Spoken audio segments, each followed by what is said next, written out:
Hello guys, i-share ko lang itong nabili ko sa online na stirrer.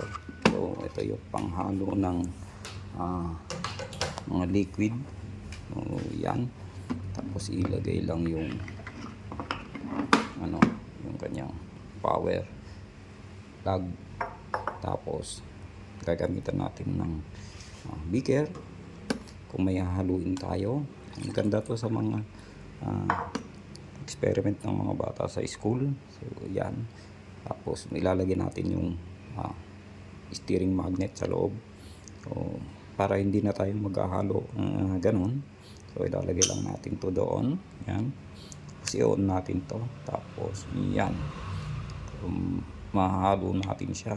Ko-control natin yung speed dito. Depende kung anong speed natin kailangan, kung mabilis ganyan, pinakamabilis hindi tatapon na. So ganyan na.